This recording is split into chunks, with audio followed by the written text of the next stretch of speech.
Hello, Dr. Pohlman here, sitting here with Dr. Earl Larson, and we're very excited to be able to chat with you today, and thanks for coming in.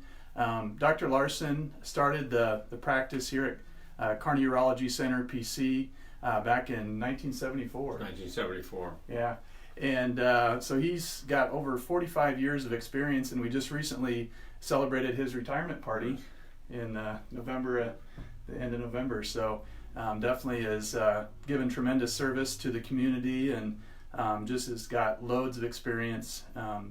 And so I just thought it would be neat to chat a little bit about some of the different things that he's seen in urology, but also in the field of medicine as well in terms of the changes. And one of the reasons that I went into urology was all of the really cool technology that was available to go ahead and help our patients that are out there, and but we haven't always had that technology either. No. So but just with some of the changes that he's seen in medicine, we were kind of joking the other day.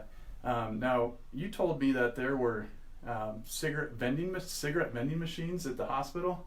Yeah, when I came here in '74, probably 90% of the physicians, nurses still smoked. They were smoking in the hospital. There were cigarette machines available in the lobby, and fortunately this has all been taken care of, and now I don't know any of the physicians that smoke. Yeah. And of course the hospital and the hospital campus is a smoke-free area. So you're which telling is nice. Yeah. So you're telling me that patients were smoking in the hospital? Patients would smoke in their rooms. That was always a problem, safety-wise plus health-wise. Yeah. Well, and that's the thing is we know a lot more about some of the harms of tobacco use, and in urology especially. Yes, cancer of the bladder. Yeah, for sure, definitely. So, but yeah, when you told me that, I just could not believe that they had cigarette vending machines actually in the hospital. So, but as far as one of the common conditions that we treat is kidney stones. So, back in when you started your practice in the mid 70s, for example, somebody comes in with pain and thought to be secondary to a kidney stone. That pain is not controlled. What were your options back then in terms of managing these patients' pain? Well, first off, our diagnosis was not near as accurate. We didn't have the CT scan, which can definitely locate and tell us what size the stone is, where it is. All we had was the intravenous pyelogram and, of course, the retrograde pyelograms. So if somebody came in the middle of the night with a large obstructing stone, you had to deal with it in the middle of the night. You couldn't just put a stent up and make arrangements for ESWAL or laser uroscopy. It had to be dealt with right when the patient came in. Yeah. So you mentioned a stent. So for our listeners, what that is, for those fortunate listeners that have not dealt with the kidney stone, it's a kind of a rubbery or kind of a it's a tube that goes from the kidney down into the bladder to drain that kidney and relieve some of the pressure from the kidney stone. So you said they did not have these stents back early on, and so you would just go up with a telescope, or did they have the scopes that we have these right now? No, not at all.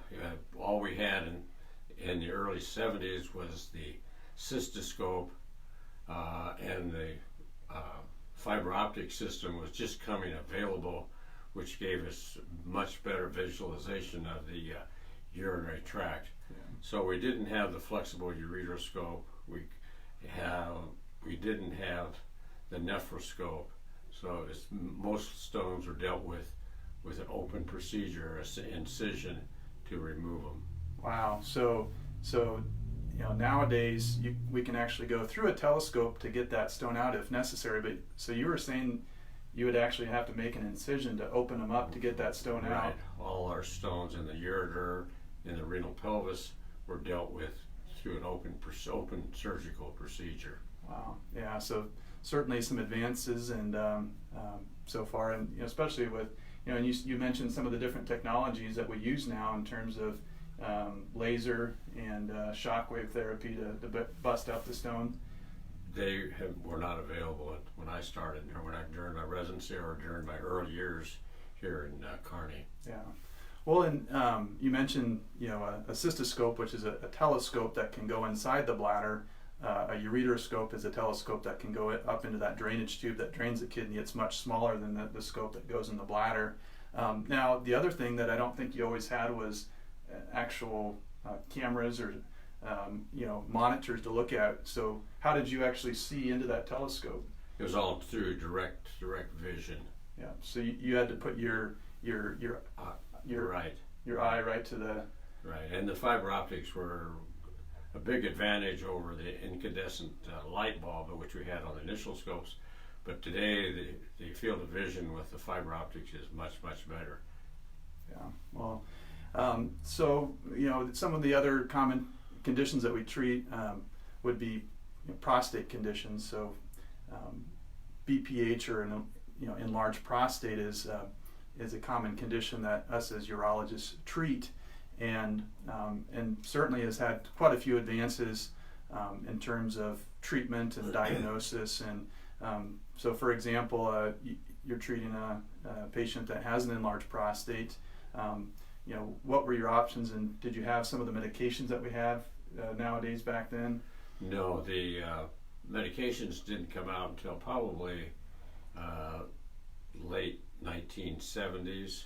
Up until that time, the only procedure was either a TUR of the prostate or a retropubic or suprapubic prostatectomy.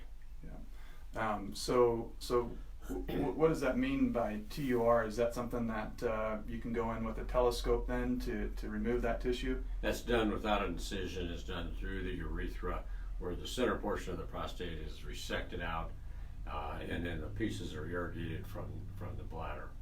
It's been kind of the gold standard for prostate treatment for many years, ever since the 1930s. Yeah. And you mentioned you said a simple prostatectomy. What does that entail? That entails an open procedure where only the adenoma of the prostate is removed, not the total prostate, which you do if there's a malignancy involved. Exactly. So, that was kind of like you said, the gold standard, and still would be considered the gold standard, although we have newer options now that are certainly matching that. But first of all, I think there's even been some improvements in the technology of how we do that TURP or TURP procedure. What kind of energy was involved to remove that tissue when you started? Well, actually, what we had was what we called the Bovie, which was excellent source of energy to do the resection. Unfortunately, that went by the wayside, and we had the solid state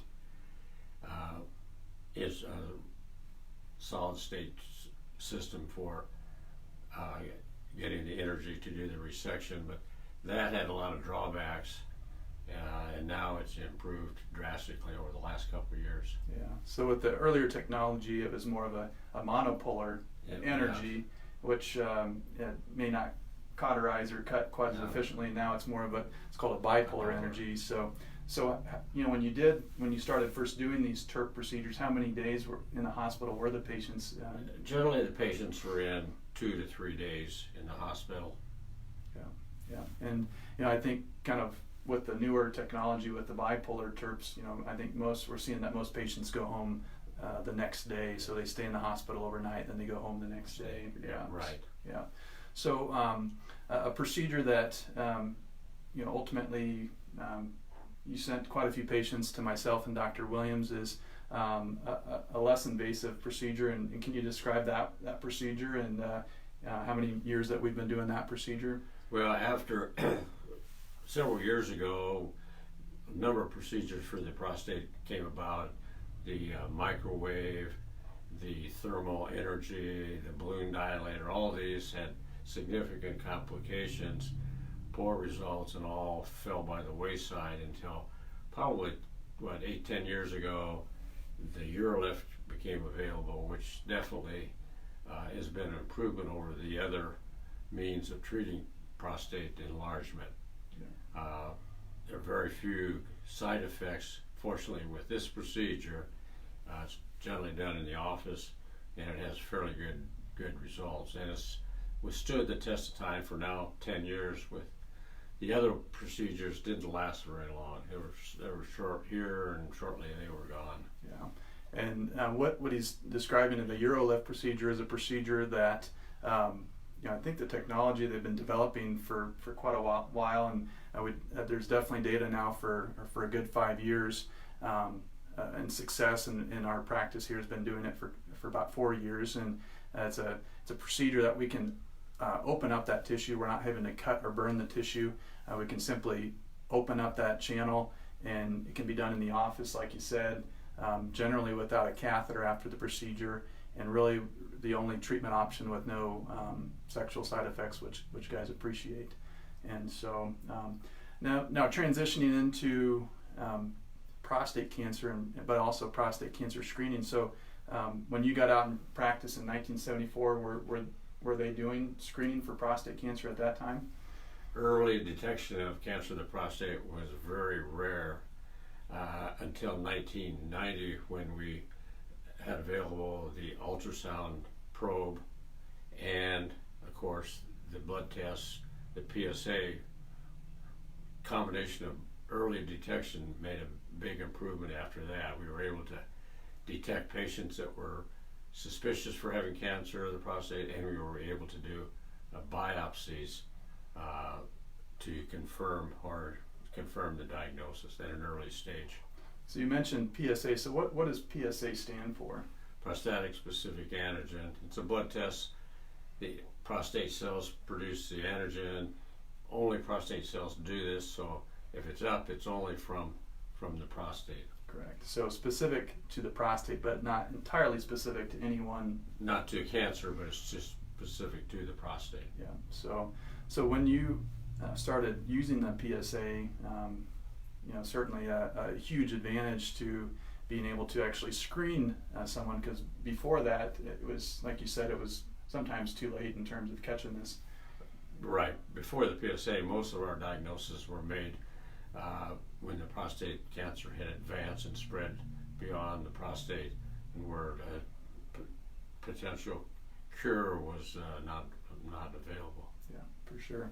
So getting into the treatment of prostate cancer, and there's many treatments available for prostate cancer. As a urologist, we help in trying to guide patients in terms of finding the treatment option that they're going to feel most comfortable with. From a surgical standpoint, I'm sure you've seen quite a bit of advances in how the prostate was removed as well. And can you kind of take us through a little bit about what you have seen and experienced, and how you were treating prostate cancer patients with surgery? Early on, after 1990, we started doing, as I said, the PSAs and the biopsies. Then if it was a local lesion with no evidence of any metastatic spread, we did generally a perineal prostatectomy, where we removed the entire prostate. Also available was what we call the retropubic prostatectomy, and we did both of those. Yeah. And so you got to kind of see now, how, as far as recovery time, for the perineal prostatectomy and retropubic prostatectomy, about how many days in the hospital did most patients spend with that procedure? Generally, about 3 days with the perineal prostatectomy. They go home about the third day. Okay. And about how many days with the catheter? And the catheter is a tube that drains the bladder into a system to kind of take pressure off that the closure or anastomosis. And how many days did they generally have the catheter after the perineal prostatectomy? After the perineal or the retropubic prostatectomy, we left the catheter in for 3 weeks. Yeah. So one of the newer technologies that I've been experienced with was the robotic surgery, and you've certainly helped out with quite a few of those surgeries. And how have you seen that change the patient experience in terms of recovery time and so forth? Well, I think the advantage of the robotic, number one, if you want to do a nerve sparing, this is the only way to get it to actually save the nerves. With a retropubic, you think you save them, but actually you very rarely do you save the nerves to keep the patient active sexually. With the robotic, the anastomosis is direct vision, and so you get the catheter out at an earlier time. And so currently we're getting the catheter out in generally about 7 to 10 days. So about 2 weeks, a little quicker than how it used to be done. So, and I think the cancer control is pretty similar compared to the older techniques, but certainly less blood loss and potentially a little less pain. Most patients are in the hospital about 24 hours after the robotic surgery. I really appreciate you coming on. Any other things that you can think of in terms of changes or technology advances over the years as a practicing urologist that you'd like to share today? No, mainly the cystoscope, the fiber optics, and then of course radiology imaging has drastically changed our ability to make an accurate diagnosis early on. Yeah. Well, it's been a true honor to be able to work alongside of Dr. Larson. He's been certainly a tremendous surgeon and just a great individual to be able to not only learn from but to work alongside. So thank you for that, and thank you. And thank you again today for chatting with our audience, and we appreciate it. So you're welcome. Yeah. You're welcome. Thanks.